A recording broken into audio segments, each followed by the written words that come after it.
inshallah, I'm going to say a few words. Tahir Sharif for you.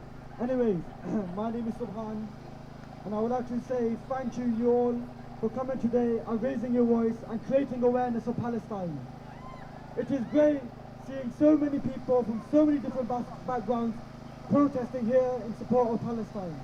We are here today because of the injustice happening towards Palestine people, which must end.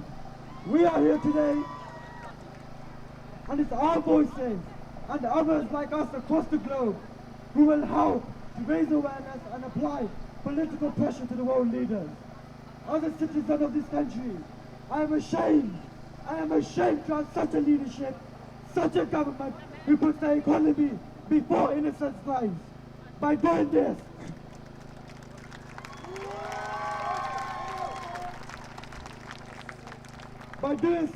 they are abusing their positions as well as their trust we are putting them to act on our behalf.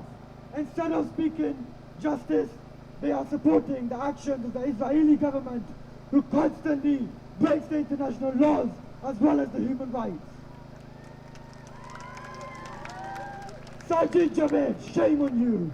Shame on you! Sajid Javid, Shame on you!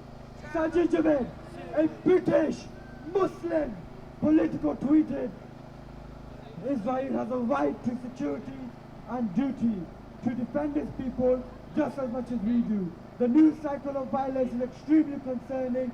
The only way to build a lasting peace is through dialogue and de-escalation. This is what you all voted for. Bloody Sajid Javid! Sajid Javid!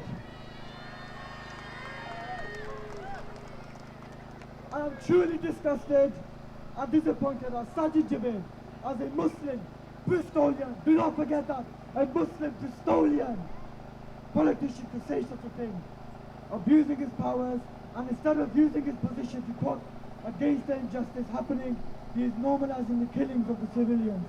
Such people should not be given the roles of political leaders and politicians as they turn a blind eye to the illegal occupation and blatant injustice happening. Hundreds of innocent people have died in Palestine because of the Israeli government. The Israelis have broken the international law and constantly, illegally occupying land. But the United Nations, and I'm ashamed to say that the United Nations have kept silent.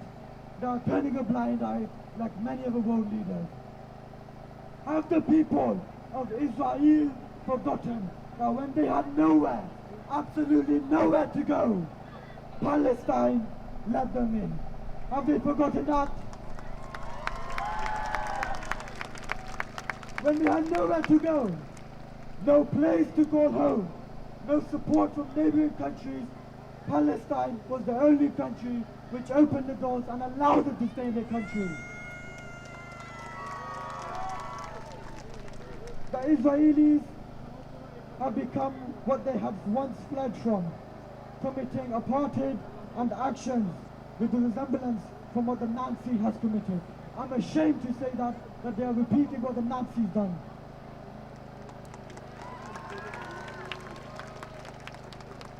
We are one Ummah and we will not stay silent.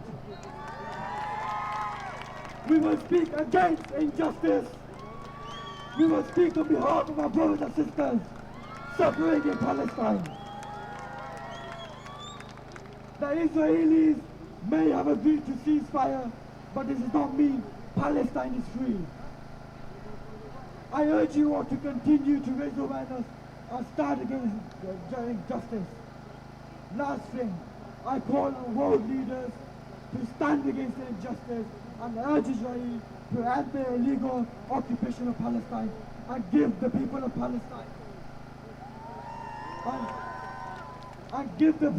Palestine what is rightfully theirs. Let us not forget the suffering of our brothers and sisters. Let us not forget the suffering of our brothers and sisters. In Jordan, in Yemen, in Burma, in Syria, in Afghanistan, in Kashmir, the Muslims of China and all around the world, one Ummah should not be subjected to injustice, and our Ummah should be able to live peacefully. Jazakallah khair. Thank you.